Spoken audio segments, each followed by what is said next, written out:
30 दिसंबर 2006 को सद्दाम हुसैन को सुबह 3 बजे उठाकर बताया गया कि उन्हें कुछ ही देर बाद फांसी दे दी जाएगी। सद्दाम को मायूसी हुई। वो खामोशी से जाकर नहाए और फांसी के लिए खुद को तैयार करने लगे।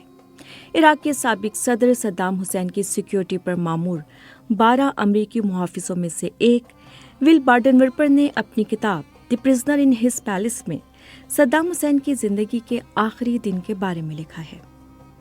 विल बार्डनवर्पर के मुताबिक अपने आखिरी अयाम में सद्दाम को तवक्को थी कि उन्हें फांसी नहीं दी जाएगी।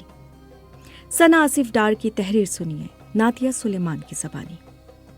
2 दहाइयों से ज़्यादा अरसा इराक पर हुकूमत करने के बाद सन 2003 में सद्दाम के इक़्तिदार का खात्मा हुआ। इराक के साबिक सदर सद्दाम हुसैन को सन 1982 में दजील शहर में अपने 148 मुखालिफिन के कत्ल के जुर्म में एक इराकी अदालत ने नवंबर 2006 में मौत की सज़ा सुनाई थी। अदालती दस्तावेज़ात के मुताबिक हलाक किए गए तमाम अफराद शिया मसलक से थे और उन्हें सद्दाम हुसैन पर एक नाकाम कातिलाना हमले के बाद हलाक किया गया था। सद्दाम हुसैन को सजाए मौत दिए जाने के वक्त और मकाम को इंतहाई खुफिया रखा गया था।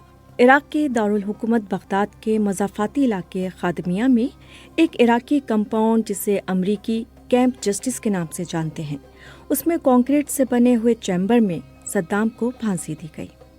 इस मौके पर इराकियों का एक छोटा सा ग्रुप भी वहां मौजूद था। उन अफराद के मुताबिक जब जज सद्दाम हुसैन को फांसी दिए जाने से कुछ देर कबल सज़ा पढ़कर सुना रहा था तो सद्दाम ने हाथ में कुरान उठा रखा था। सद्दाम ने कुरान की ये कॉपी बाद में अपने एक दोस्त को देने के लिए कहा।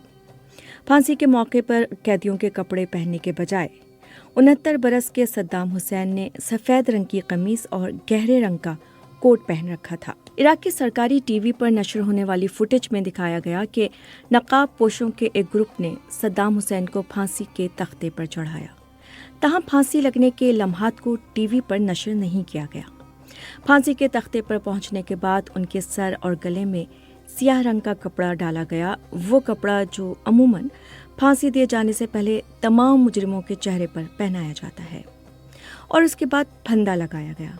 लेकिन जब जल्लाद सद्दाम के सर को ढकने के लिए आगे बढ़ा तो सद्दाम ने ऐसा करने से मना कर दिया क्योंकि वो उसके बगैर मरना चाहते थे। सद्दाम की फांसी के बाद सामने आने वाली एक लीक वीडियो में देखा गया कि जब सद्दाम के गले में फंदा डाला गया तो वो मुस्कुराते हुए दिखाई दिए और चिल्लाकर बोले, क्या आप इसे बहादुरी समझते हैं? जिसके बाद वहां मौजूद अफराद में से एक ने चिल्लाकर उन्हें कहा, जहन्नम में जाओ। जिस पर सद्दाम, जो अपने दुश्मनों पर अपने मुल्क को तबाह करने का इल्ज़ाम लगाते थे, उन्होंने जवाब दिया कि क्या वो जहन्नुम इराक है? BBC वर्ल्ड के नामानिगार जॉन सिम्पसन के मुताबिक सद्दाम की फांसी की जो वीडियो मंजर-ए-आम पर आई उसमें वो इंतहाई पुरसुकून दिखाई दिए और उन्होंने माफ़ी के लिए भीख नहीं मांगी। इस वीडियो में सद्दाम को कुरानी आयात पढ़ते हुए फांसी घाट जाते देखा गया। इराक के उस वक्त के मुशीर बराए नेशनल सिक्योरिटी मुवाफिकुर रबाई भी फांसी घाट पर मौजूद थे।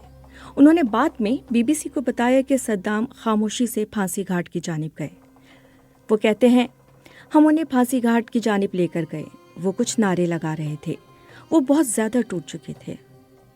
मुवाफिकुर रबाई वही शख्स हैं जिनकी सन 2013 में एक तस्वीर सामने आई थी जिसमें देखा गया कि मुवाफिक के घर में सद्दाम का कांसी का एक मुजस्मा पड़ा था और उसके गले में वही रस्सी मौजूद थी जिससे सद्दाम हुसैन को फांसी दी गई थी। इस तस्वीर के मंजर-आम पर आने के बाद मुख्तलिफ ममालिक से लोगों ने उस रस्सी को हासिल करने के लिए बोलियां भी लगाईं।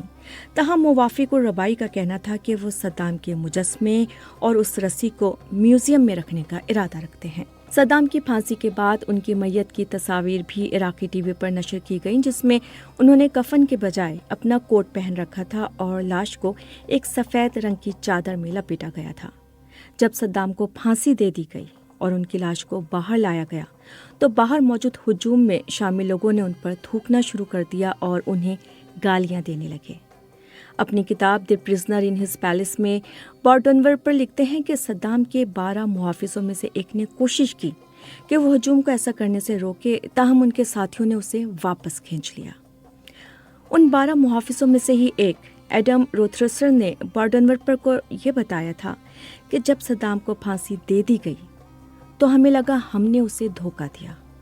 ہم خود کو قاتل تصور کرتے تھے. ہمیں لگا جیسے ہم نے ایک ایسے شخص کو قتل کر دیا جو ہمارے بہت قریب تھا.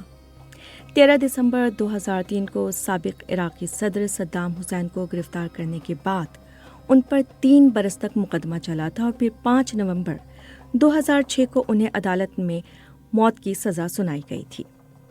صدام حسین کے خلاف مقدمے کا فیصلہ سنائے جانے سے پہلے امریکہ کے ایک سابق اٹارنی جنرل رمزے کلارک کو کمرہ عدالت سے نکل جانے کا حکم دیا گیا تھا کیونکہ انہوں نے جج کو ایک چٹ تھمائی تھی جس پر لکھا تھا یہ مقدمہ ایک مذاق ہے.